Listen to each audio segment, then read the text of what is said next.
উত্তরায় মাইলস্টোন দুর্ঘটনার ৫ দিন পার হলেও এখনও সেখানে উৎসুক জনতা ভিড় করছেন। শনিবার সকালেও স্কুলের গেটের সামনে ভিড় করতে দেখা গেছে উৎসুক জনতার। ঢাকার বিভিন্ন এলাকার পাশাপাশি বিভিন্ন জেলা থেকেও ক্যাম্পাসের প্রধান গেটে এসে জড়ো হচ্ছেন সাধারণ মানুষ। মর্মান্তিক ঘটনার সাক্ষী হয়ে যে ধ্বংসাবশেষ রয়েছে তা নিজ চোখে দেখছেন তারা। তবে এখনও বন্ধ রয়েছে স্কুলের একাডেমিক কার্যক্রম। শুধুমাত্র প্রশাসন ও স্কুল কর্তৃপক্ষ ছাড়া কেউই ভেতরে প্রবেশ করতে পারছেন না। এ দুর্ঘটনায় নিহতদের আত্মার মাগফিরাত ও শান্তি কামনায়, আহতদের দ্রুত আরোগ্য লাভের প্রার্থনায় আগামীকাল রোববার ও সোমবার প্রতিষ্ঠানটি ছুটি দেওয়া হয়েছে।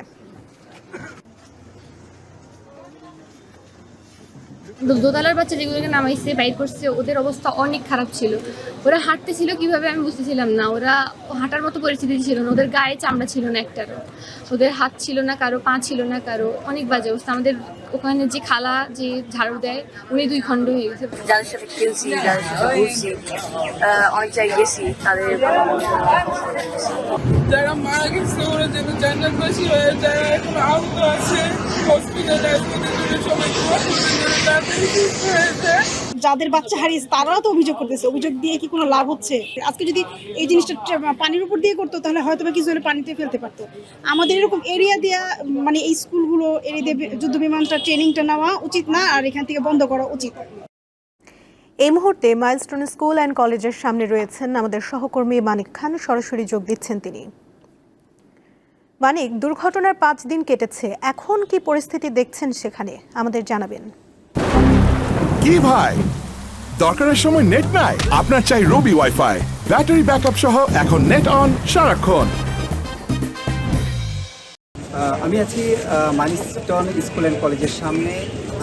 আজকে 5 দিন হওয়ার পরেও অনেক দর্শনার্থী এসেছে দেখার জন্য, কিন্তু সীমিত আকারে লোকজন ঢুকতে পারছে। কিন্তু যারা এখানকার স্টাফ আছে তাদেরকে শুধুমাত্র আইডি কার্ড ধারীদের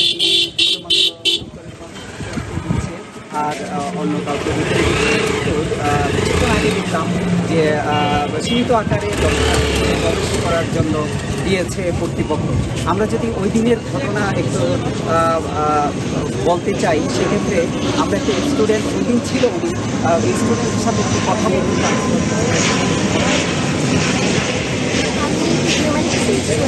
আমার কলেজ শেষ হয়ে গেছে, আমাদের ক্লাস চলছিল।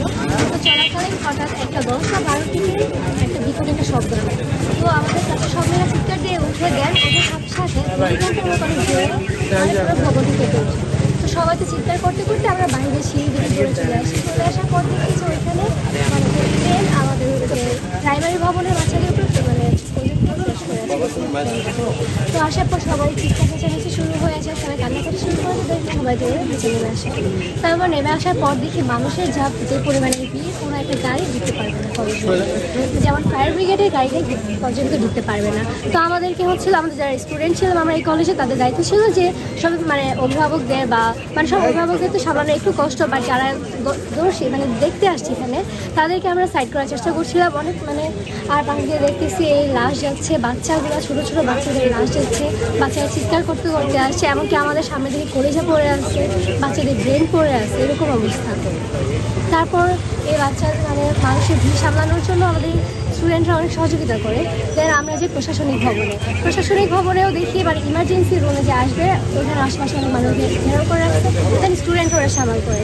তারপর পাশে আমাদের প্রশাসনিক ভবনের পাশে যে সাইড রুমটা, ওইখানে মানে পাইলট চৌকি ওনার এখানে করে আমাদের ওই যে প্রশাসনিক ভবনের সাইড রুমটাতে। তো তখন ওনার লাশটা উদ্ধার করে দেখে হেলিকপ্টার দিয়ে ওনার লাশটা ওইখান থেকে নিয়ে আসে। তো তখন আমরা ওইখানে গাড়ি ছিলাম যাতে কোনো মানুষ এখানে না আসতে পারে। তারপর এখান থেকে তো আমরা শুনতে পেলাম ওই দিনের খুব ভয়ানক ঘটনা। আমরা আরেকটু জানতে চাচ্ছি যে একজন দর্শনার্থী এসেছেন, কী জন্য এসেছেন? আমি দেখতে আসছিলাম, কিন্তু ভিতরে প্রবেশ করতে পারছি না। হৃদয়ে রক্তক্ষরণ হচ্ছে। আসলে আমরা স্বাধীন দেশে বসবাস করেও স্বাধীন না। এদেশের সিস্টেম কখনোই ভালো হবে না। দেশের সিস্টেমের কাছে আমাদের তাজা প্রাণ চলে যাচ্ছে। দেশের সিস্টেম ভালো হচ্ছে না। যদি এরকমই হবে তো ওই যুদ্ধ বিমানে কী জন্য আপনার প্রশিক্ষণের প্রয়োজন?